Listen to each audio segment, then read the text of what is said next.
This is what was hiding under the pyramid. Statue of Pharaoh Ramses II. In the groundwater of a Cairo slum, archaeologists have found a 26-foot statue of what is most likely Pharaoh Ramses II, who ruled Egypt around 3,000 years ago. According to most archaeologists, this statue is probably one of the most important findings ever. The mere size of it sends shivers down one's spine. It's colossal in every sense of the word. The statue was discovered near the ruins of a temple dedicated to Ramses II, in the eastern part of Cairo, the area which was once the ancient city of Heliopolis. What's even more fascinating is that this isn't just any old pharaoh. Ramses II was one of the most powerful rulers ancient Egypt ever had, and he was also widely celebrated. He expanded the empire and reigned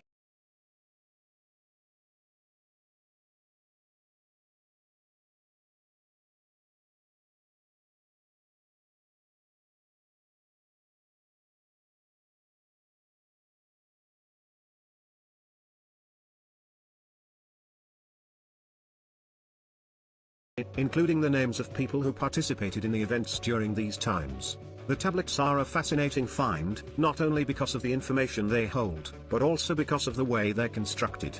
They are a great example of a once popular writing technique in the Roman times, etching letters onto a waxed plank, using a pointed stylus.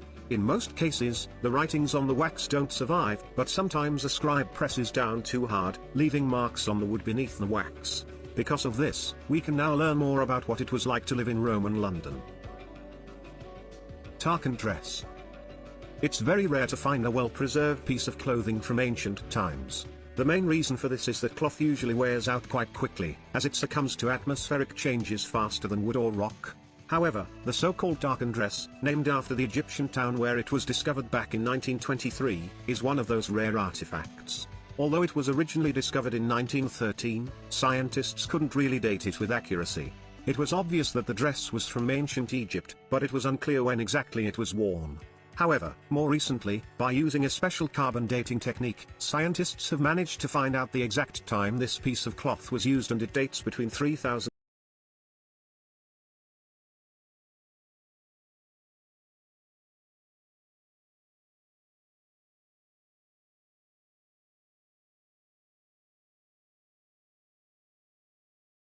rich in all kinds of ancient locations and archaeological sites. One of those is a recently discovered dwelling dating back to the Bronze Age. In eastern England, in the area known as the Fens or the Fenlands, archaeologists found a well-preserved dwelling from 3,000 years ago. The settlement was built of houses on stilts, and they probably got destroyed by fire, collapsing into the river. This actually preserved the whole dwelling, because it was plunged into the river and thus kept virtually intact. The whole site is located 2 meters below the ground, and it's a real-time capsule, as there are a lot of everyday items, such as jars and bowls, that give scientists a great deal of information of how it was like back in the day. The area is so well preserved that there are even footprints found of the people who inhabited the place. Burial boats in Abydos. Burial boats were a normal custom in ancient Egypt.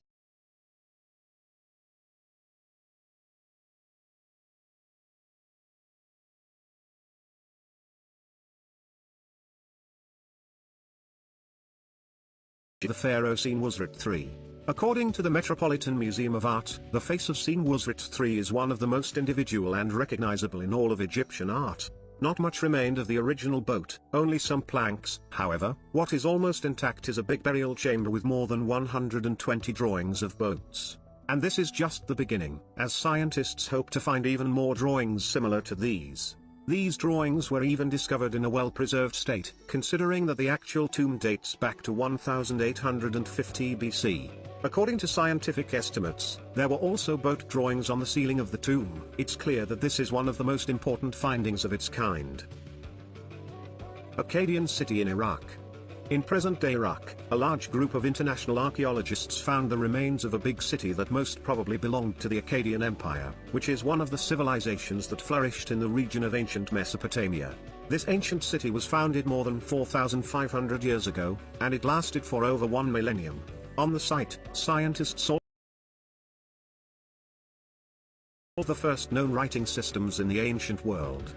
This means that the newly found Akkadian city was also a major cultural center. The site of the find is in the Kurdish region, i.e. the Kurdish Iraq, near the village of Basitki. Scientists agree that this region holds a lot of archaeological locations that are still waiting to be excavated. This region was a crossover area of many cultures in the ancient times, and many cultural traditions of the time overlapped here. Thus, this city is probably just a tip of the iceberg when it comes to archaeological finds. There will most likely be a lot more of them in the years to come. Antikythera man. One of the largest sea wrecks of the ancient world is probably the Antikythera shipwreck, which happened around 65 BC. It was discovered in 1900, off the coast of the island of the same name. The find was truly a wonderful one, as there were many different items from the ancient times, including bronze statues.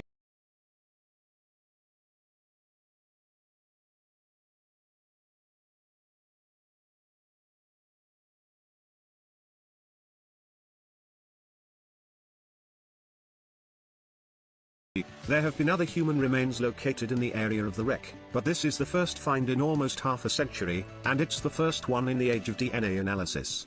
The Antikythera man will give scientists the opportunity to go deeper into the lives of ancient population, and possibly discover something even more fascinating art. A Russian doll pyramid.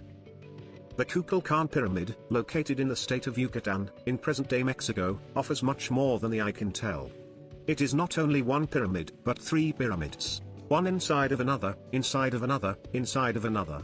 This is why many refer to it as the Russian doll among fellow pyramids, as it resembles the one inside of another concept of the famous Matryoshka dolls.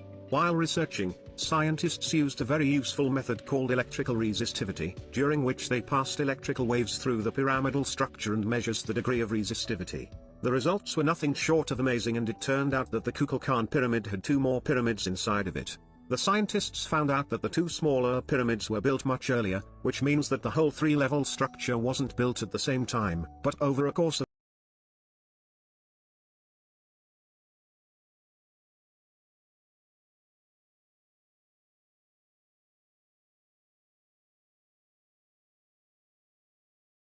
In 13, a female relative of Albert Perry, an African-American man from South Carolina, submitted a sample of his DNA to a company called Family Tree to trace family roots.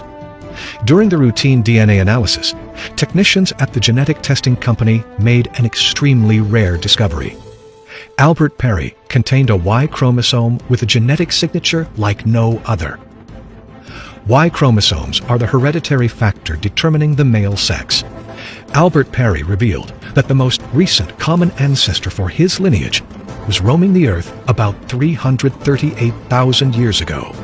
Geneticists have been able to prove that all men tested thus far in these commercial databases can trace their Y chromosome to a common male ancestor, labeled Adam, that lived between 60,000 and 140,000 years ago. This made his DNA over twice as old as any fossil on record for Homo sapiens. Now scientists are questioning everything that is known about the time and location of the first people on Earth. Is this finally the proof pre-Adamite theorists have been looking for? That there really were human civilizations before the age of Adam and Eve? And if so, what other doors can Perry's DNA open? 36,000 years? Could it really be true that humans were on Earth so long ago? And not just humans, but advanced civilizations with hierarchies and kings. It's not just the Sumerian kings list, it's also the Egyptian kings list of Manetho. Writes about the dynasties going back, maybe not as long, but at least 30,000 BC. Gods like Thoth and others, deities that were called the 9 particular reigning deities of the Egyptian world. So if these deities have, again, lifespans of thousands of years, then of course to a human, it's going to seem as though they are gods. But if humans have been around for close to 300,000 years, according to Albert Perry's DNA test, why do all these creation stories come from a much later time? And even more odd, why do we hold on to the truths that were given to us by these gods? If they weren't gods, is it possible that these beings were able to manipulate human DNA to such a point that the original free-roaming human species became part of a worker class with shorter lives and of less power? If the lifespan of our early kings was 36,000 years, it appears something in our evolution changed 12,500 years ago. In the book of Genesis, God said, "My spirit shall not strive with man forever, because he also is flesh. Nevertheless, his days shall be 120 years.